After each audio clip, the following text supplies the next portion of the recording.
Hi everyone and welcome back to my channel. In this video, we are going to read a section of Dr. Julie Smith's book called Why Has Nobody Told Me This Before?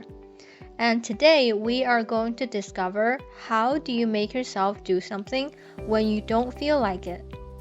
No matter how much we reduce our stress and cultivate motivation, it can be fleeting. It comes and goes, so we cannot rely on it to always be there. And there will always be things that we will never feel like doing. Tax returns, insurance renewals, taking the bins out. How do we make those happen, even when a part of us would prefer not to?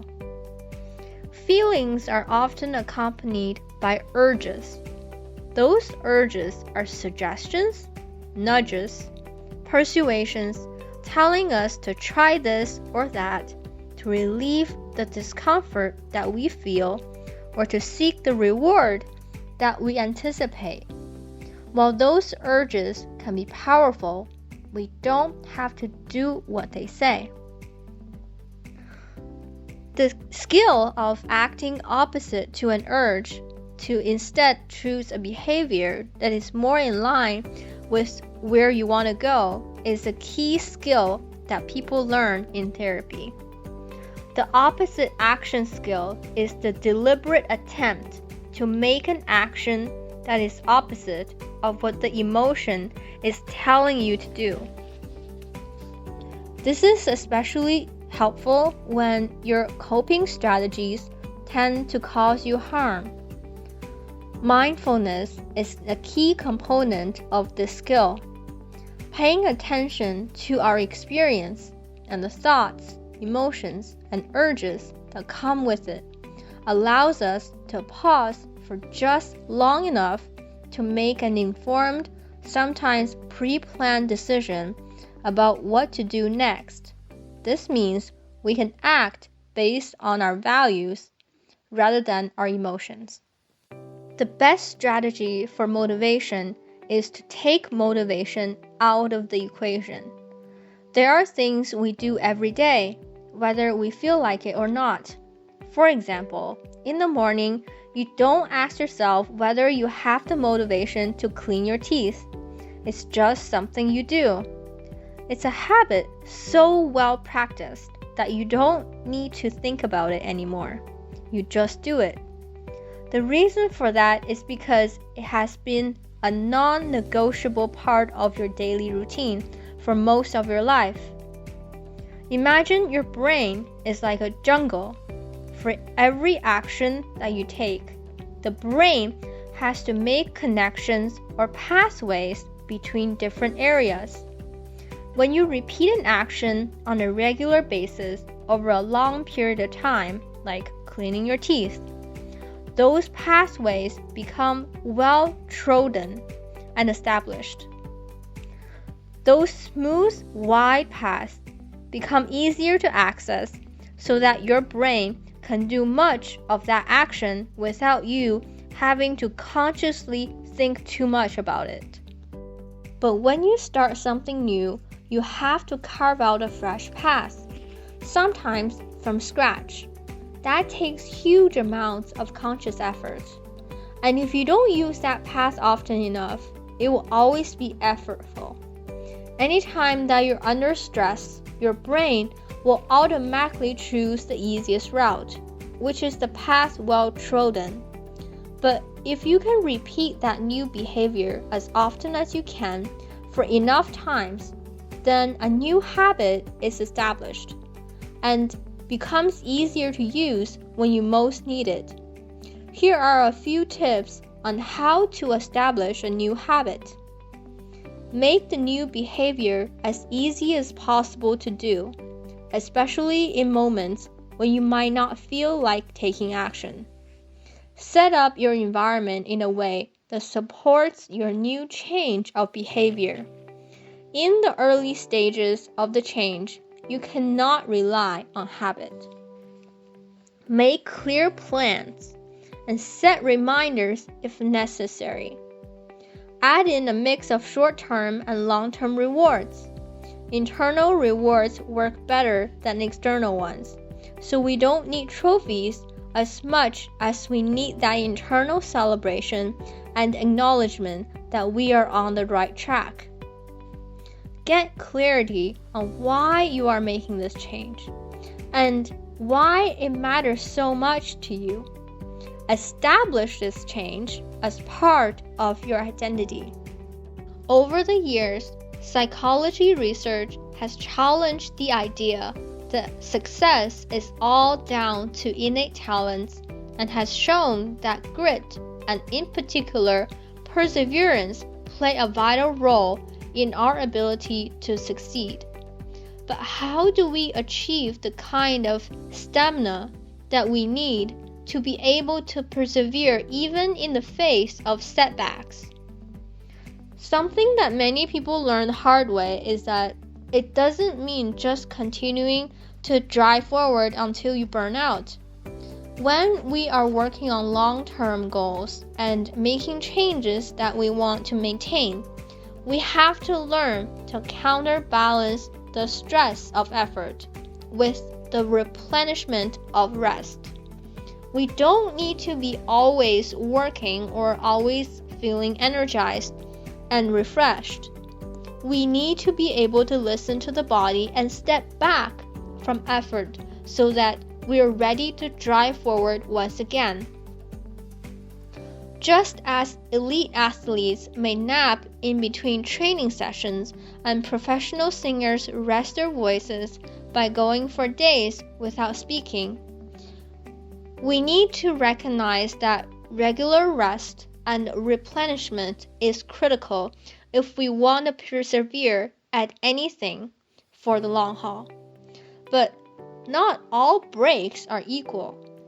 Most days are broken up by those quiet, sometimes boring moments in between periods of intense work and effort.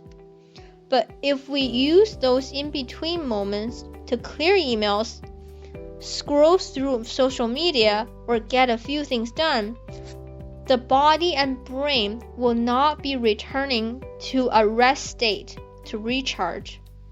So the next time you reach for your phone to fill the 15 minutes between meetings, why not step outside for some fresh air or find a space to close your eyes for a moment instead?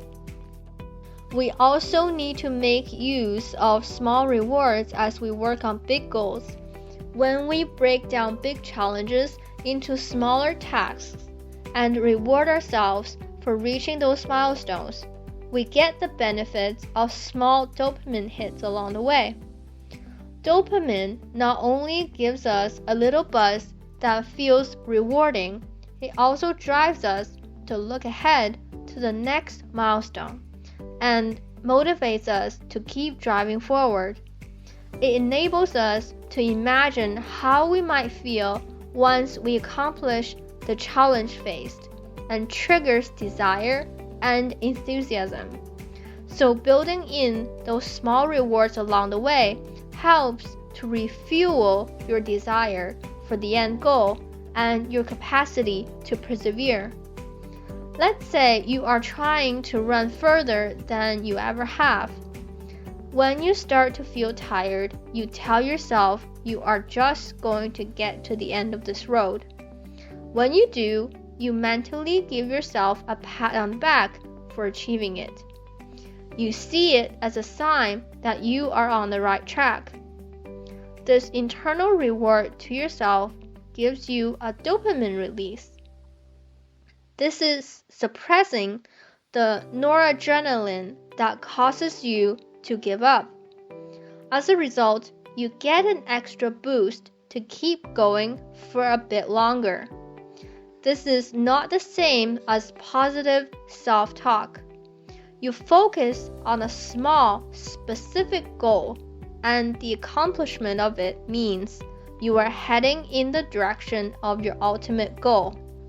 So when the task ahead feels like a mountain to climb, you don't look up at the peak. You narrow your focus and set yourself the challenge to make it to that next ridge. When you get there, you allow yourself to absorb that feeling of being on your way. Then you go again. A gratitude practice can be a powerful tool for long-term goals that demand persistent effort. Turning your attention towards gratitude self-generates those internal rewards that replenish and restore your capacity to keep returning to the effort that is required of you. A simple shift of language can help us turn towards gratitude. For example, try switching I have to with I get to. As previously mentioned, we can also practice gratitude in a more formal way by sitting down with pen and paper and writing down the things that we feel grateful for each day. When we do that, we are returning our attention on purpose in a way that shifts our emotional state. But it is not only that immediate impact on our emotions that we gain.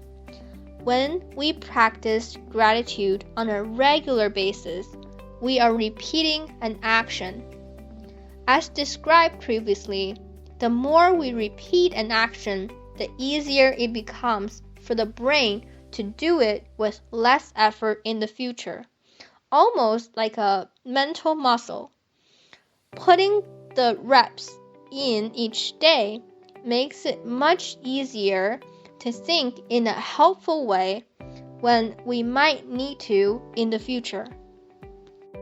In therapy, we often create crisis plans with people. Sometimes those are about staying safe in life or death situations. At other times, they are to prevent relapse of addiction or getting off track with a goal at a time when they might be vulnerable to giving up. You can make use of this to improve your chances of sticking to any plan. Look ahead at the change you want to make. Write down all the potential hurdles that could cause you to get off track. For each hurdle, make a plan of action about how you will prevent those hurdles from causing you to get off track or give up on your goals.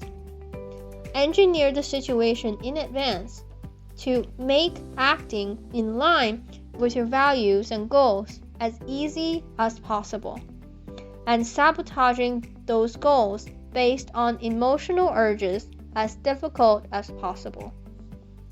For example, if you want to get up on time every day, put the alarm clock just outside your room so that you have no choice but to get up. If you can anticipate the situations that may be difficult and have a plan in place to deal with them, you won't have to think on your feet and wrestle with temptation or motivation at a time when you may feel vulnerable. As motivation rises and falls along the journey of change, returning to your sense of self and the identity you want to create can help you to persist when motivation has disappeared. If you see yourself as someone who looks after their dental hygiene, you pick up the toothbrush every day, whether you feel like it or not, because it is just what you do. Our sense of identity does not have to be entirely fixed by what is laid out for us early in life. We continue to create and build on that identity throughout life with everything we do. When our goals are underlined by our intention to become the person we want to be, or even better, when we have decided that this is who we are now, then we can act in line with that even on the days when motivation is low.